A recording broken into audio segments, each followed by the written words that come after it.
Oh, it's looking like for the first time ever, I'm not going to hit my weekly target. Oh.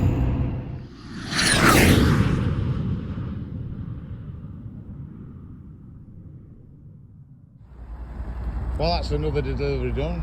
And look what I've done to the back of my door. Reversing like a pillock. And it's me that did that at our house. What a knob.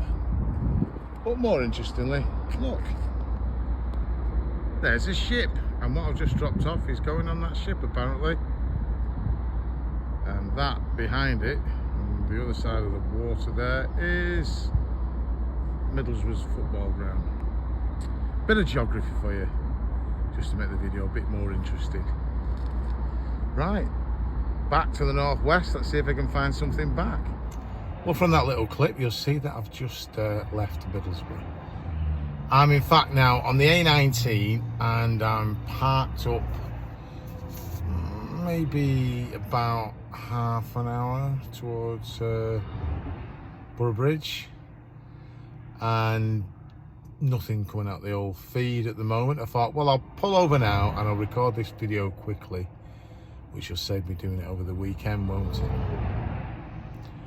This week has not been a good week for me. I'll be brutally frank. It has been a poor week.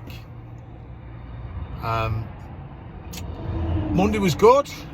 Couple of jobs, couple of ADR jobs, decent day.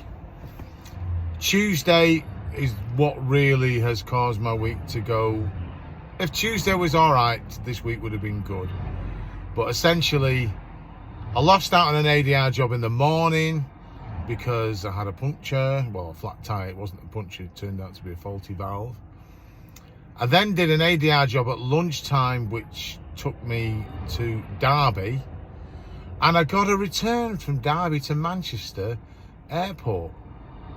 But when I arrived at the place to pick the goods up, I had a flat tyre again, the same tyre. I had to give that job up as well. So, and then ended up going getting 2 brand new tyres on the front. And then by the time all that was done, did get a job, got home late. Anyway, that's academic. The fact is, I lost out on over £300 worth of work that day. That's not the CX's fault. It's nobody else's fault but circumstance, and it happened. However, had I got that £300, then this week would have been an over target week. As it happens, I've not made my target, and this, believe it or not, is the first time I haven't done it. Now I might, after this video is finished, pick up a job, maybe in Wetherby or Leeds, and if I get another £80, then I'm on the minimum target. But either way, it's been disappointing. It has been very frustrating. You know, getting work has been hard, I'm not going to lie. I don't know how many bits I've put in this week, but you're competing against a lot more drivers because there's a lot more drivers without work than usual, isn't there? But that's what it is. It obviously gradually will hopefully pick up. However, we're not all going to have negative news. I've decided to endorse a product. Now, I don't get sponsored for this. And in fact, I won't even take the credit for it. But I have purchased this week 3 new straps because I'm fed up of straps hanging down, having to roll them up when you finish with them and strap it into the inside of the van and having to unclip them, untangle them, and it gets on my nerves. And I noticed that Toby from Firkin Freight, who some of you probably watch his channel, had mentioned about these straps. If you don't know Toby, well, I'll just show you a picture of him.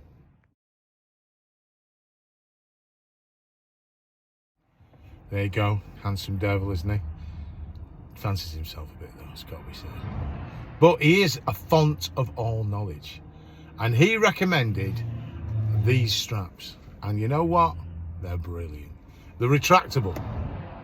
So you, let me just make sure I get that right, it's that end.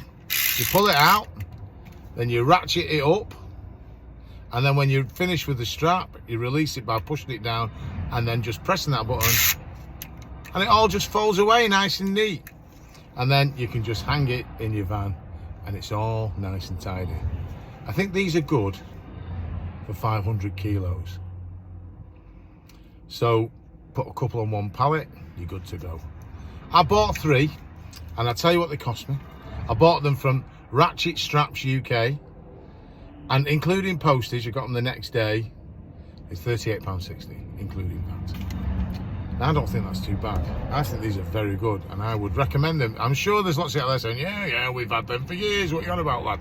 Well, I'm sure there's people out there who haven't got them, and I would say, get some, recommended. Now, as I say, small channels like mine, we don't get endorsed for anything. But if Ratchet Straps UK happen to watch this, I did endorse your product for it. I did recommend it. And maybe you'd like to send some freebies and I'll give them away in a little drawer or something for someone. Anyway, I doubt they will, because probably no one watches it. But I think they're real handy. Very handy indeed. So now, disappointing week. And I'm going to now read you a message I got earlier on today. And the reason why I'm doing it now is because if this chap watches the channel, I thought that my reply would help him, because it was kind of something that I didn't want to type it out and spend ages typing it out. And I did tell him on a brief message to him, look, I'm going to mention it on my channel. And of course, I am not the font of all knowledge, so all I can do is tell him. I'll read you the message and the person who it's from. And it's from Canal do Imigrante. Now, I'll probably spell that completely wrong, as in canal, do Imigrante. And he actually messaged and said, my first day on the CX, so I have a Renault Traffic. I'm totally lost about quotes in the job. I've been quoting, but no success at all. Any advice, please? So, I'll say Canal. Advice, you have picked a really difficult time of year to start on the courier exchange. Without doubt, this is the worst time of year to start. So, the only consolation is things will only get better. As regards quoting, a couple of things I don't know. I don't know what area you live in, and I don't know what size Renault Traffic you got. So I am going to assume that you live in a fairly built-up area and you've got a medium wheelbase Renault Traffic. I know they do them short wheelbase as well, don't they? But let's assume it's a medium wheelbase.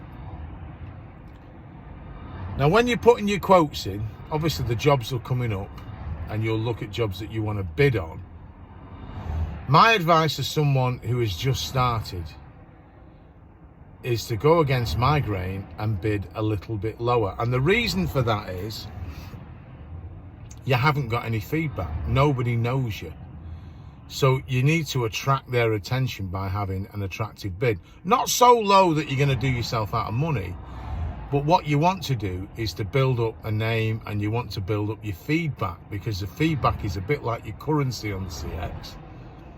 That shippers, not every shipper does, but a lot of shippers, they'll take note of how good your feedback is. And then even if your quote may not be the cheapest, but it's in the ballpark, you will be considered for the job, because they want to make sure the job's done properly. If you watch James at Freddie Fletcher's channel, you'll see that he's a shipper as well, and he has problems with drivers who let him down. So finding good, reliable drivers can be important to shippers. So my advice to you is to quote quite keen. Now, if you're on a medium wheelbase van, I would suggest you don't go above £1 a mile. Maybe even consider 90 pence initially. Have a minimum, because obviously you need a minimum charge. And I would say don't go below £35. Now, I am talking here, I don't quote those figures because I'm a bit more established. I'm probably a little bit more canny now that I'm a bit longer into the CX and select me bids. Well, let me tell you that this week has been a pants week for getting bids in for me.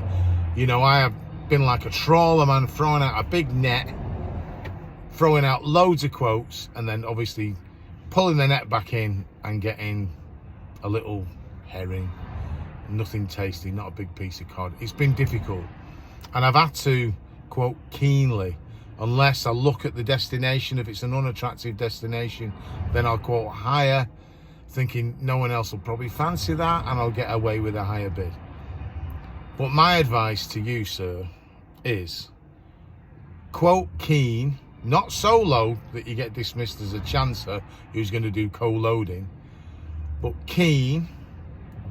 And when you get your first job, do it properly. Don't fart about. Keep your tracker on. Make sure you look after the goods. Be nice, be polite, be dressed. Don't turn up in your flip-flops and your t-shirt. Turn up with your PPE on, your high-vis, your safety shoes. Make sure you do the job properly, because you start turning up dressed like you're going on the beach, you'll get turned away from a lot of places, and then that just gives you negative feedback and then makes you step back as well. So do it properly, be on time, don't dilly-daddle. When you get the job, go directly there. Yeah, don't speed or anything, but just take a direct journey there. They can see on your tracker that you're doing the job well. Make sure you get your proof of deliveries done properly. Send them through on the CX or post them, depending on what they've requested. Take your photographs on the site of your goods being delivered. Cover your back in every single way possible, and do a really good job on your first job and all your first jobs. And you will build up the feedback, and you will gain in confidence as you do it. It is a minefield when you first start. I know when I first started, it was terrible, really, really difficult. And you just speak to other people, get their advice, watch these YouTube channels of all the different guys who put the videos out, check with them. But this month, last month, and probably into next month is going to be quiet. It will be difficult for you. Tough it out, don't give up, do your best. If you need advice, message back by all means. I can't necessarily get back to you straight away, because obviously I'm working myself, so I have to wait, and to respond to a lot of messages I have to wait till I've stopped before I can do it. But yeah, message the other YouTubers too, and they'll all give you different advice. As I say, I don't know what area you live in, pal, and I don't know exactly what size of van, so I'm using those as an example. If you live in a more remote area, you might consider perhaps driving 10 or 15 miles to a slightly busier area when you do your bidding. Good luck. I hope it works out for you. If you need any more info, message back or message the other guys on YouTube, and then we will try our best to help you. As I say, it's not an easy time now. It's not an easy time for anybody. I'm hoping to get one more job to bring my week on target, but this could be the week, finally, that I've failed to make target. But I'm going to fail to make target as soon as this time of year than in an allegedly busy year. Anyway, everybody, I hope everybody's well. If you're thinking of coming on the CX at this time of year, don't. Leave it till at least March before you do it. Otherwise, you're going to get despondent early on. However, if you do, tough it out. Good luck to everybody out there. I hope you are earning money. As I say, this week I would have had a better week, but for the fact of the problems with the tyres, and that cost me. But, that's just bad luck. That's nobody else's fault, is it? Give us a thumbs up if you like these videos. Like I said before, they get out further and hopefully help people. And if you've not subscribed to the channel, subscribe. It's free. It costs you nothing. Don't worry about that. Don't worry about the pennies. All it does, it makes sure you get the next one that comes out. And I thank you for watching. Thank you for subscribing, those who've subscribed. And I'll see you all again very soon. And I'll just keep positive. Take care, everybody.